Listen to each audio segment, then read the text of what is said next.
নমস্কার, কেমন আছেন সবাই? মুম্বাইয়ের ঘরকন্যার আরেকটি ব্লগে আপনাদের স্বাগত জানাই। আজ বুধবার আর এখন বেলা 12:30 মতো বাজে। আজ বিশেষ একটি দিন, আমাদের রান্না পুজো। আগের দিনের ভিডিওয়ে আমি আপনাদের শেয়ার করেছিলাম যে আমাদের বুড়ো রান্না। আসলে এটি ভাদ্র মাসের শেষ দিন, বুড়ো রান্না, বিশ্বকর্মা পুজো, আর ওর ওপরে বুড়ো রান্না মানেই মা মনসার পুজো।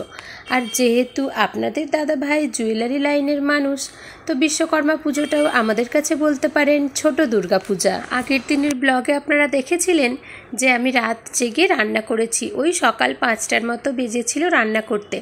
এই রান্নার নিয়ম হচ্ছে রাত জেগে রান্না করতে হবে বা রাতের মধ্যে রান্নাটা শেষ করতে হবে।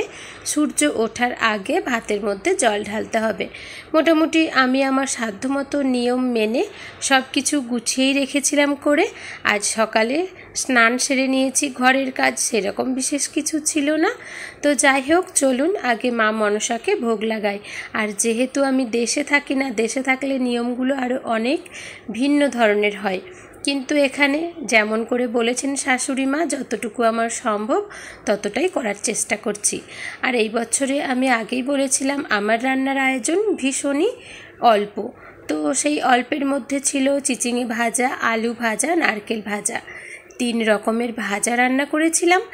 আর এদিকে ছিল গাছের পুঁই শাক। আপনারা তো দেখেইছেন যে গাছের পুঁই শাক নিয়ে আমি ভীষণ এক্সাইটেড। তো যাই হোক, গাছের পুঁই শাকের একটা তরকারি ছিল, ঘন্ট বলতে পারেন। আর আমাদের বাড়িতে নিয়ম আছে চালতার ডাল। আর প্রত্যেকটা ভাজাভুজিতে শুকনো লঙ্কা আর 5 ফোড়ন দিতেই হবে।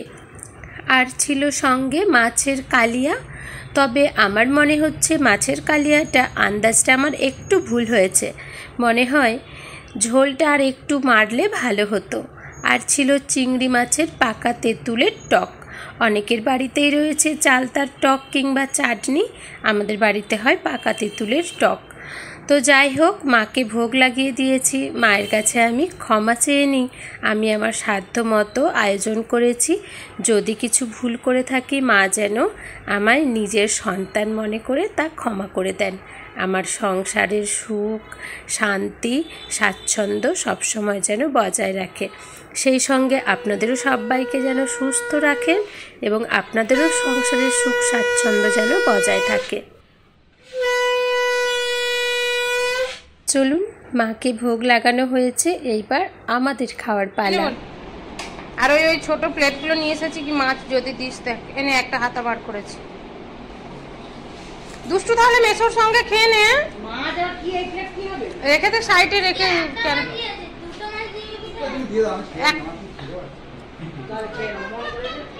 আচ্ছা না, ও শান্তনুদা বেরোক তাহলে। তুমি খাও আর ও খা, শান্তনুদা বেরোক।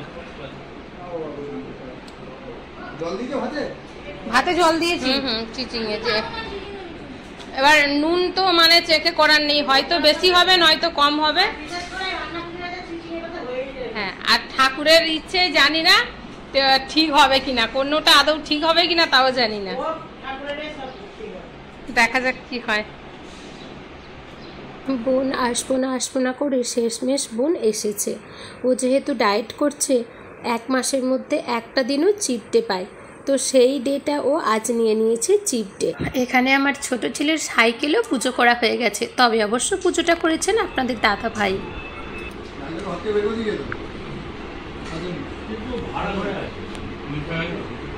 হ্যাঁ, পয়সা অনেক আছে।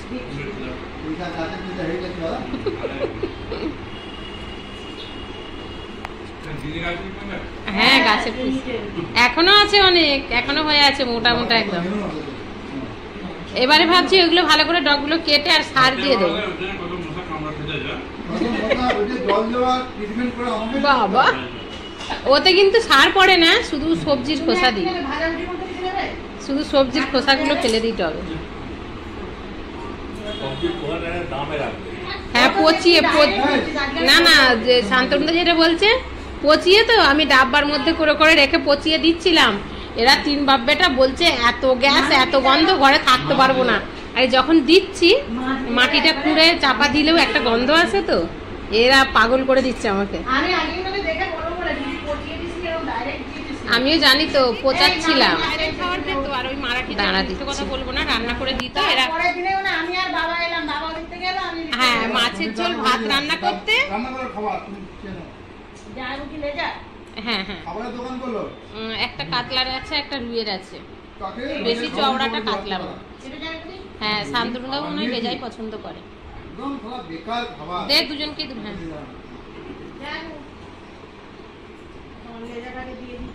হ্যাঁ, তবে আমি বোম্বে এসে প্রথম কাউকে দেখেছি শান্তনুদাকে। এসে আমার তো মানে এত ভয় ভয় আর কাটছে না। শান্তনুদা আর ও দুজনে তখন ওইখানে একটা মাদুরি ছাড়া কিছু ছিল না, দুজনে শান্তনুদা কি লেজা, দু বন্ধু দুটো লেজা খাও। তোমার এই যে স্যার, তোমার ওই 1 কেজি মাছে কুলাতো না, তোমার বউ আবার 1.5 কেজি মাছ নিয়ে এসছে। আমি তো আন্দাজ করে জানি প্রত্যেক বছর রান্না পুজো তো হয়, কিন্তু তুমি আমার কথা শুনবে না। আমি এক্সট্রা হয়ে গেছি আজকে। না এক্সট্রা কি আছে শান্তনুদা, আমার ছেলেরাই তো এই যে 2টো করে মাছ খাচ্ছে, তো আমার ছেলেরা 2টো করে মাছ খাচ্ছে, ওরাই তো 2-3 বার খাবে, তাহলে ওদের ওখানেই তো 1 কেজি মাছ চলে যাবে। আর রান্না পুজোর লেগে যায় বা খাওয়াও হয়।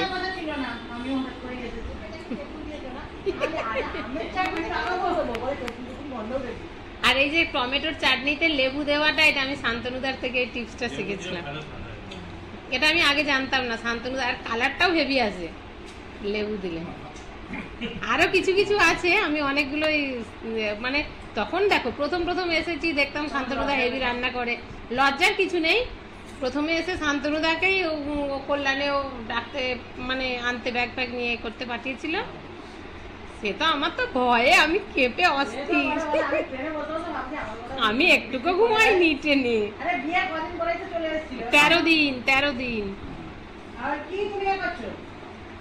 না ও কি বলতে চাইছে, হ্যাঁ বিক্রি করে দেবো, ও এইটা বলছে। আমি ট্রেনে জেগে বসে আছি, আর ও যখনই নড়ছে না তখনই আমি ইচ্ছে করে চোখটা বন্ধ করে নিচ্ছি। 13 দিনে আবার কি বিশ্বাস করবো না, সে হলেই বাসা তো ফোনে কথা বলেছি বাবা। তখন আবার বোম্বে সোনাবালাদের নামে বিশাল মানে বড় কেস ছিল।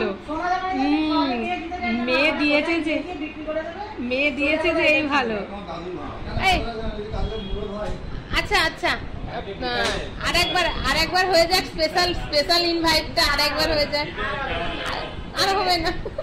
আপনাদের তো বলাই হয়নি শান্তনুদাকে। শান্তনুদা হচ্ছেন আপনাদের দাদা ভাইয়ের অনেক পুরানো একজন বন্ধু, যাকে আমি মুম্বাইতে এসে সবচেয়ে প্রথম দেখেছিলাম। যাক, অনেক দিন পরে ওনার সঙ্গে দেখা হলো, অনেক পুরানো গল্প হাসি মজা হয়েছে। এখন আমি আর বোন 2 বোনে বসে পড়েছি পান্না করতে। বড় ছেলেটা থাকলে খুব ভালো হতো, কিন্তু আজ আর ওর স্কুলটা বন্ধ করা যেত না। ও যদি স্কুল বন্ধ করতো তাহলে হয়তো আমি 2 ছেলেকে নিয়ে আপনাদের দাদা ভাইয়ের দোকানে যেতাম প্রত্যেক বছরের ন্যায়, এই বছরও বিশ্বকর্মা পুজোর জন্য। কিন্তু ছেলের যেহেতু স্কুল আছে আমি আর যেতে পারলাম না। তবে বাড়িতেও আজ সারাদিনটা বেশ ভালোই কাটলো। যাক, চলুন আজকের এই ছোট্ট ব্লগটিও আর বাড়াবো না, আজকের ব্লগটি এখানেই শেষ করছি। আজকের আমার এই ছোট্ট ব্লগটি আপনাদের কেমন লাগলো পারলে একটি কমেন্ট করে জানাবেন, ভালো লাগলে একটি লাইক করে দেবেন। সবাই ভালো থাকবেন, সাবধানে থাকবেন, সুস্থ থাকবেন। এতটা সময় সঙ্গে থাকার জন্য অনেক ধন্যবাদ জানাই।